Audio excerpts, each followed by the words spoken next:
6 de agosto de 1945. Pouco depois das 8 da manhã. O céu sobre Hiroshima está limpo, quase perfeito, com uma luz suave que se espalha sobre telhados de madeira e ruas ainda despertando. Há uma tranquilidade enganosa no ar. Então, um brilho. Um clarão branco que não parece pertencer a este mundo. Em uma fração de segundo, a cidade inteira é engolida por uma luz mais intensa que o próprio sol. Você quase consegue sentir o impacto antes mesmo de compreendê-lo. A onda de choque se expande com violência brutal, esmagando concreto, aço e carne humana como se fossem feitos de papel. O calor vaporiza sombras nas paredes. O silêncio que vem depois não é ausência de som, é ausência de tudo. Hiroshima deixa de existir como cidade e se transforma em um conceito novo, algo que o mundo ainda não sabe nomear. Do outro lado do mundo, em uma casa de campo inglesa cercada por arame farpado e vigilância discreta, homens escutam um rádio. Eles não são soldados comuns. São físicos, engenheiros, mentes que passaram anos tentando dominar o mesmo poder que agora acabou de se manifestar no Japão. Entre eles está Werner Heisenberg, um dos cérebros mais brilhantes da Alemanha nazista. Ao redor dele, nomes como Otto Hahn e Carl Friedrich von Weizsäcker. Eles fazem parte de uma operação secreta conhecida como Operação Epsilon. A casa parece tranquila, quase confortável, mas cada cômodo está grampeado. Cada palavra é ouvida. Os britânicos querem saber exatamente o que esses homens pensam, especialmente agora. O anúncio no rádio é curto, quase frio. Uma nova arma. Uma bomba de poder sem precedentes. Uma cidade japonesa destruída. No início, ninguém reage. Não porque não entenderam, mas porque entenderam rápido demais. Heisenberg permanece imóvel. Ele conhece os números, conhece a física, sabe o que seria necessário para uma reação em cadeia dessa magnitude, e na mente dele, aquilo simplesmente não fecha. Não pode ser verdade. Durante anos, o programa nuclear alemão, o chamado Uran-Verein, avançou lentamente, travado por limitações técnicas, falta de recursos e, talvez, uma compreensão incompleta do que realmente seria necessário. Eles sabiam da possibilidade teórica, sabiam da fissão, mas transformar isso em uma arma funcional, em escala industrial, parecia distante, quase impossível dentro do tempo da guerra. E agora, os americanos dizem que fizeram isso. A reação inicial não é medo, é descrença. Eles começam a discutir entre si, analisando mentalmente os cálculos, quantidade de urânio enriquecido, pureza, massa crítica, métodos de detonação. Tudo passa rapidamente pela cabeça deles, como se tentassem desmontar a notícia peça por peça. Algo está errado, ou os americanos estão exagerando, ou esconderam algo gigantesco. Enquanto isso, do outro lado do Atlântico, o homem que liderou esse esforço caminha em silêncio. Robert Oppenheimer carrega nos ombros o peso de algo que nem ele consegue definir completamente. O Projeto Manhattan reuniu milhares de cientistas, bilhões de dólares e uma urgência quase paranoica. Los Alamos não era apenas um laboratório, era uma corrida contra o tempo e contra o medo de que a Alemanha chegasse primeiro. Mas a Alemanha nunca chegou. E agora, ironicamente, seus próprios cientistas estão ouvindo o resultado final como prisioneiros. De volta à casa na Inglaterra, o clima muda lentamente. A incredulidade começa a rachar. Pequenas dúvidas surgem. E se for verdade? Heisenberg pede tempo para pensar. Ele se afasta, quase isolando-se dos outros. Sua mente mergulha nos cálculos, reconstruindo tudo do zero. Horas passam. Quando ele retorna, algo mudou. Não é apenas a expressão, é a certeza. Ele começa a explicar. E desta vez, os números fazem sentido.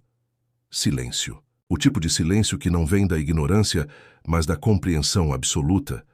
Se os americanos conseguiram produzir urânio altamente enriquecido em quantidade suficiente, se resolveram o problema da detonação, então sim, uma bomba dessas não só é possível, ela já existe e já foi usada.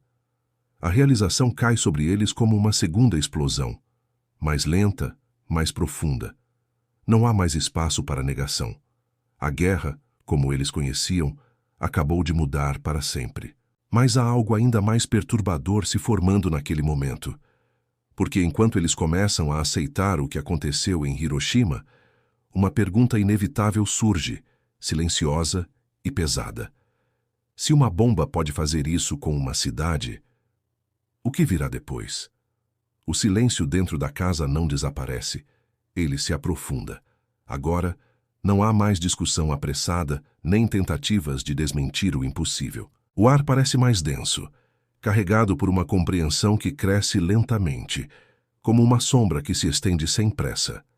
Werner Heisenberg anda de um lado para o outro, mas não como antes. Seus passos perderam a urgência da dúvida. Agora são pesados, medidos, como se cada movimento acompanhasse um cálculo interno que finalmente encontrou sua conclusão. Você consegue imaginar o que significa para uma mente como a dele perceber que estava errado, não na teoria, mas na escala. Durante anos, ele e seus colegas trabalharam com a ideia de um reator, não de uma arma. O foco estava na produção controlada de energia, na moderação de nêutrons, no uso de água pesada. A possibilidade de uma bomba existia, sim, mas era vista como um empreendimento colossal, quase impraticável em meio à guerra. E esse foi o erro. Os Estados Unidos não pensaram pequeno. Enquanto o programa alemão operava com equipes limitadas e recursos fragmentados, o projeto Manhattan mobilizou uma nação inteira. Instalações como Oak Ridge e Hanford não eram laboratórios. Eram cidades industriais secretas, projetadas para um único propósito: produzir material físsil em escala nunca antes imaginada. Era isso que faltava nos cálculos de Heisenberg: escala. Ele começa a explicar aos outros: não há emoção na voz, apenas precisão. Para alcançar uma reação explosiva, seria necessário separar isótopos de urânio com uma eficiência absurda. Um processo lento, caro, tecnicamente exaustivo. Mas se você tiver milhares de centrífugas, quilômetros de tubulações, energia praticamente ilimitada, então não é impossível, é inevitável. Otto Hahn escuta em silêncio. Foi ele quem descobriu a fissão nuclear anos antes, sem imaginar que aquilo levaria a este momento.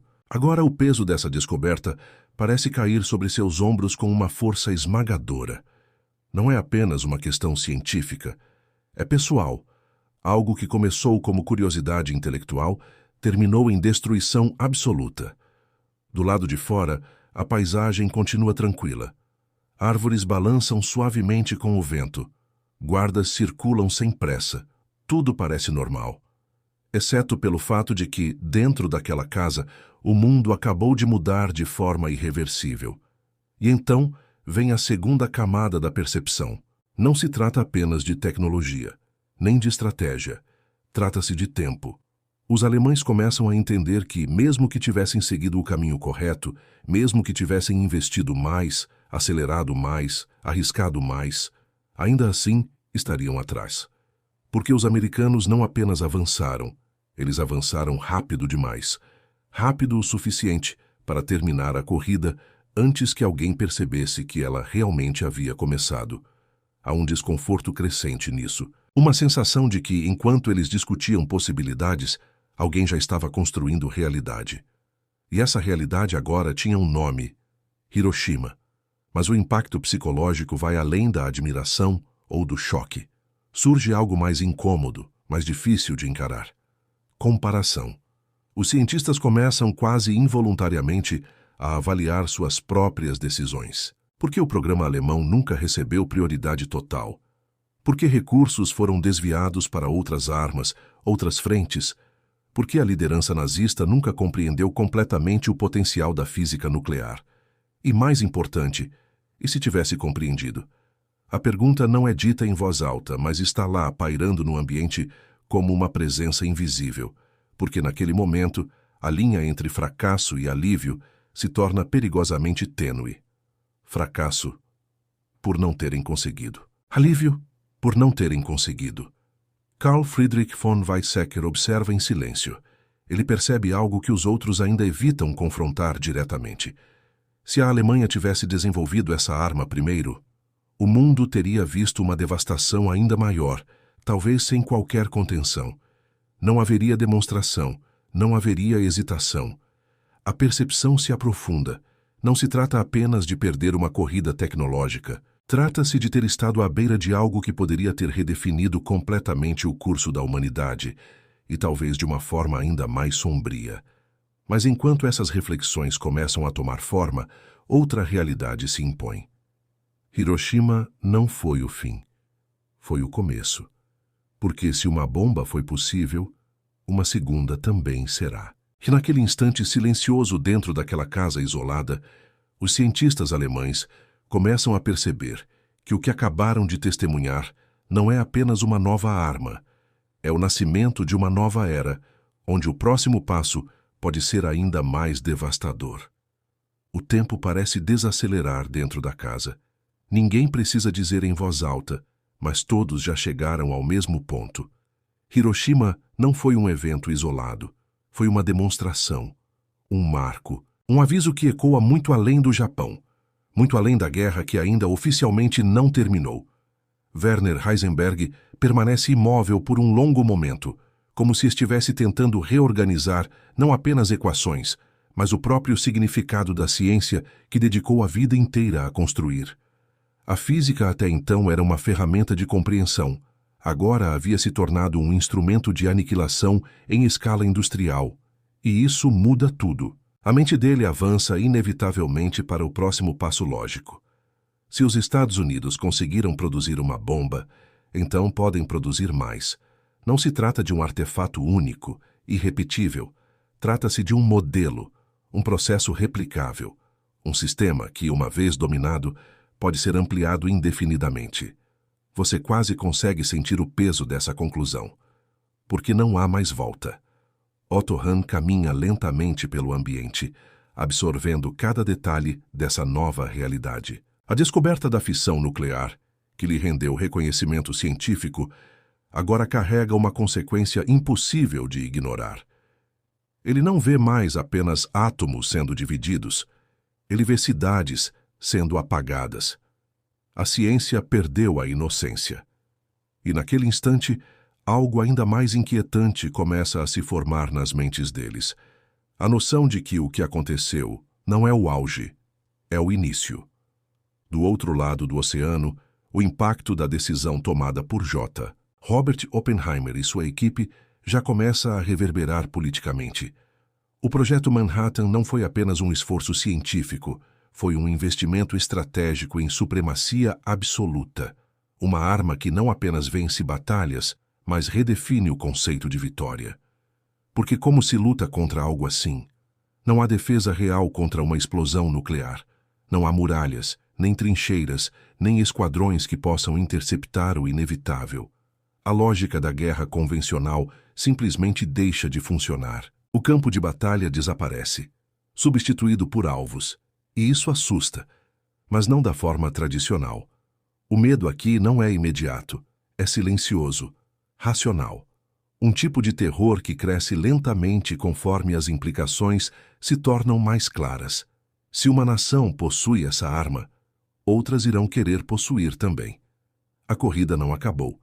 Ela apenas mudou de forma. Dentro da casa, os cientistas alemães começam a enxergar esse futuro com uma nitidez perturbadora. Carl Friedrich von Weizsäcker percebe que o equilíbrio de poder global jamais será o mesmo. Não se trata mais de exércitos ou territórios. Trata-se de capacidade de destruição. Quem tiver mais, domina. Quem não tiver, depende. A guerra que eles conheciam, com suas linhas de frente e estratégias táticas, está desaparecendo diante de algo muito maior e mais abstrato. Um novo tipo de conflito, onde o simples fato de possuir a arma já é, por si só, uma forma de poder. E então vem a última camada dessa percepção: responsabilidade. Pela primeira vez, não como cientistas trabalhando em isolamento, mas como homens que compreendem exatamente o que foi feito e o que pode ser feito a seguir.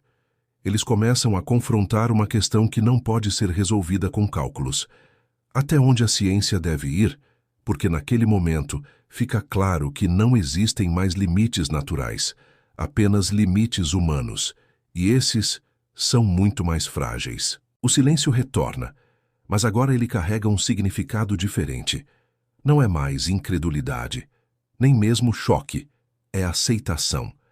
Aceitação de que o mundo entrou em uma nova fase, uma fase onde o conhecimento não pode mais ser separado de suas consequências, onde cada avanço carrega o potencial de destruição equivalente. Lá fora, o vento continua soprando suavemente, o cenário permanece quase idílico, como se nada tivesse mudado. Mas tudo mudou. Hiroshima não é apenas uma cidade destruída, é uma linha divisória na história da humanidade, antes e depois. E enquanto os cientistas alemães permanecem ali, absorvendo essa realidade, uma última verdade se impõe com clareza absoluta. Eles não ficaram apenas para trás na corrida tecnológica. Eles testemunharam o momento exato em que o mundo deixou de ser o mesmo e perceberam que, a partir dali, cada decisão futura seria tomada sob a sombra invisível de uma explosão que poderia acontecer a qualquer momento.